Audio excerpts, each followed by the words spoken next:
2025 has been a big year for the Air Max 90.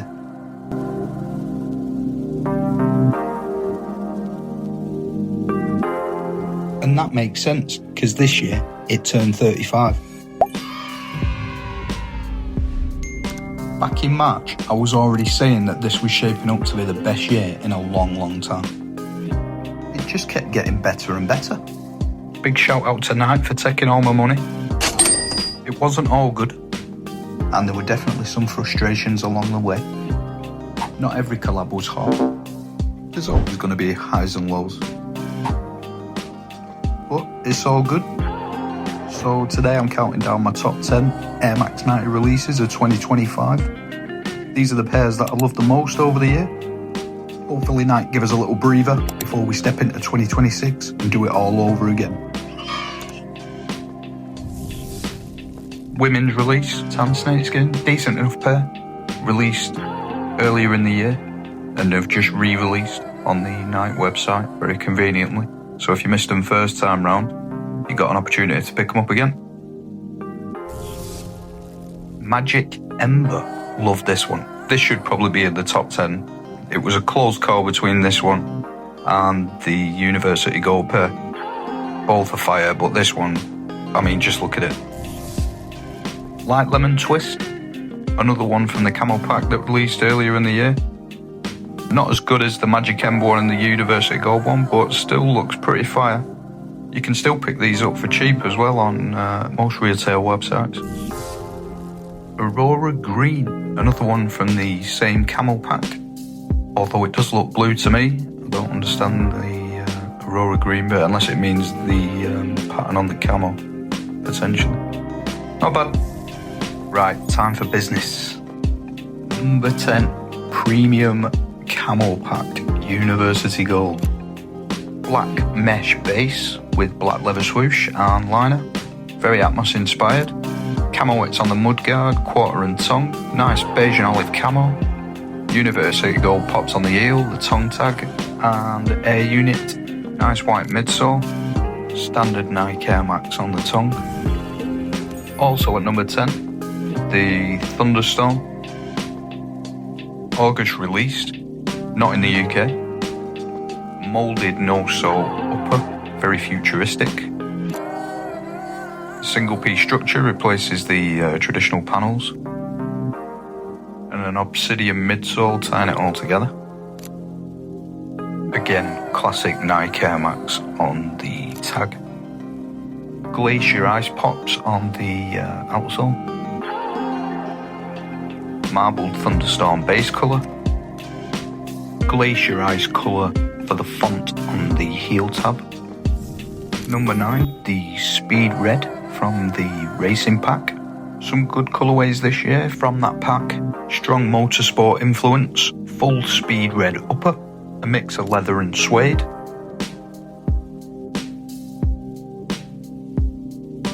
The red does all the talking on this one, super bold.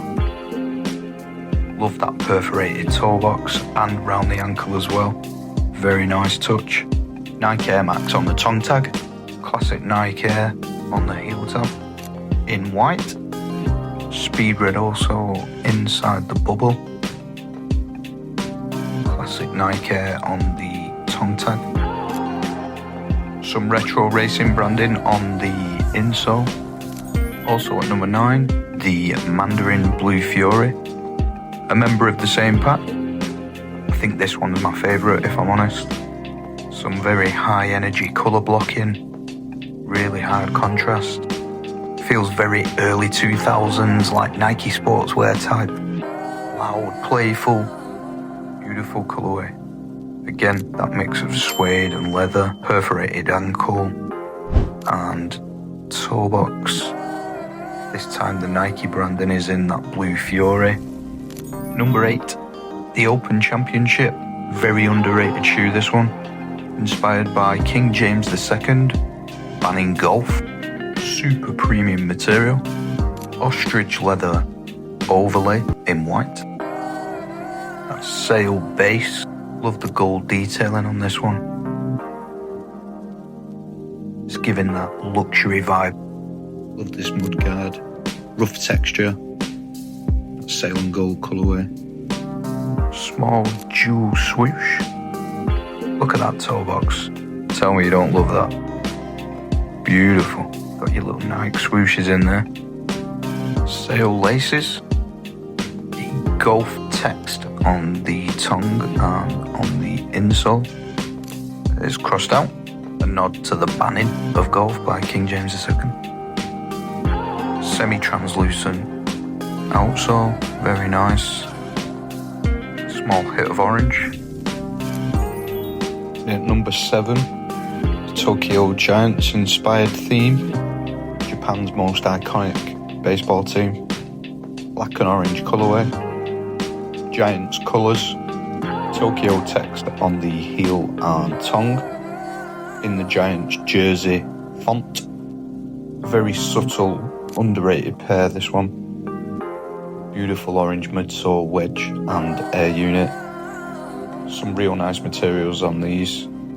Probably the best detail on this pair, the exposed baseball stitch around the heel. Some beautiful leather on this pair. Love that toe box. Nike and Tokyo branding on the tag. Very nice touch. Classic black and orange colour blocking on the outsole.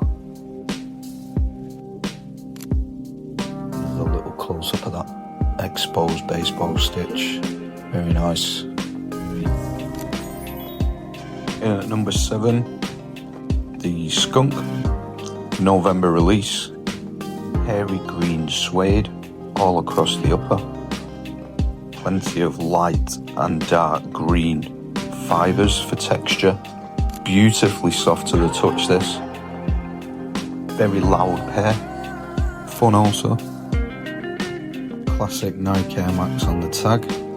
The accent colour on this pair is brown. An earthy feel, this one. I love the contrast with the light and dark greens on this pair. In at number 6, the infrared carbon fibre. A colourway almost like a reverse infrared, which we've seen a couple of times in the past. Carbon fibre style mudguard toe box up around the ankle and on the tongue. The woven carbon fibre style textile steals the show. They look so good when the light hits these. White swoosh and midsole keep this pair looking clean. Infrared midsole wedge and heel tab with black Nike Air. Sharing the number 5 spot, the black and sail colourways from the artist collab with Sloan, a UK based British Nigerian artist and skater. Released back in April. There was also a picture of a maroon or like burgundy colourway, which if I had would be in the top 3. Raw, chaotic spray paint energy all over both of these pairs, which fits Sloan's rebellious, impossible to ignore style. The heel tabs are my favourite part of these. Look at that. Nike imprinted on the tongues. There's gold eyelets on the sail pair there. Silver on the black. More of an art piece than an Air Max 90. In at number 4, particle grey coconut milk. Collaboration with Pata. Always a fan favourite. With the signature Waves mudguard. 4 pairs released in total. I didn't cop the sapphire and the cyber pairs. Wasn't really feeling those. Premium quality, no doubt. Good use of gum on this pair as well. This pair's clean and very understated. I believe the wave should have stayed on the Air Max 1. I don't think it has any business being on a 90. Nice little holographic feature here, switching from Air Max to Pata. I like that, very nice touch. Also in at number 4, the black pair. Solid pair. This black one and the previous one are a little bit more rarer than the sapphire and the cyber, which is why I went for them. I like limited. grey mesh base, white patent leather swoosh, super premium. Love that mudguard material. Sale laces. What are your thoughts on the Wave? Does it belong on an Air Max 90? Let me know down below. Come with black laces too. Patter on the tongue tag, very clean. On the medial side of the sneaker, the Wave goes a little bit higher. Discussion piece for sure. Right, time for my top 3 of 2025. In the third spot, released back in February, the Air Max 90 Volcano. The upper, inspired by molten lava. Funky texture. Chalked yellow panel edges, mimic cooling rock. Lava orange swoosh and heel tab. Looking hot under the light. I think the heel tab and the swoosh are probably the best details on this pair. Look at that, beautiful. Not your typical branding on the tongue tag, which says Nike Elements, in that fiery orange. Did you cop these when they came out? Are these worthy of a top 3 position? The fiery insole finishes the theme. You've got a party pooper. I finished doing the video of this top 10 and then Nike decided to release this, and it's gate crashing this top 10 party and going straight in at number 3, so everything below is going to have to bump down one. Black croc skin, remake of a classic from 2002. Croc skin leather quarter panels, coconut milk satin on the tongue, ankle and toe box. Grey swoosh and Nike branding. Real looks premium feel. Brown black outsole. Hopefully Nike don't release anything else between now and the new year. Okay, number 2, the TEDx Portland Continuum. The rarest Air Max 90 to release this year. If we're to believe social media, only 26 pairs exist. The colours represent continuity and the flowing of ideas. Hence the ideas worth spreading text on the lateral side. Wave grid toe box. The number 13 highlights the 13th anniversary of TEDx Portland. I love the material on this toe box. And then on top, that beautiful white suede and light blue. Beautiful, beautiful pair. 13 pairs were released via scavenger hunt, and the other 13 released at the actual TEDx Portland event back in April. White and red laces, TEDx Portland branding on the tongue tag, black midsole and wedge, blue and red with a black toe on the outsole, Continuum logo, stitched, very nice touch. Fire. And finally, number 1, the Grateful Ducks. Tie-dye canvas mudguard, fuzzy swoosh, inspired by the Grateful Dead Bears. Probably one of the best heel tabs on an Air Max 90 this year.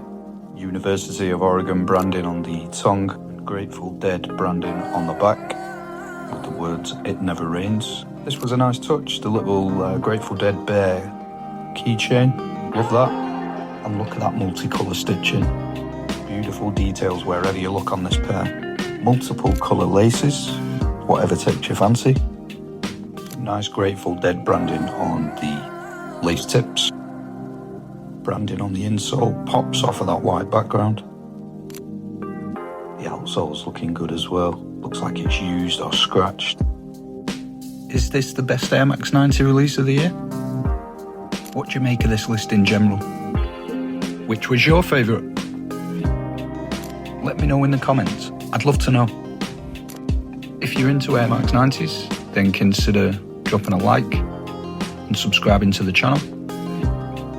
You won't find anything other than Air Max 90 content here. Got quite a mix of old and new pairs. do try to showcase the limited ones, not so much the general releases. So if that sounds like something you're interested in, then this is the place for you. So until next time, take care.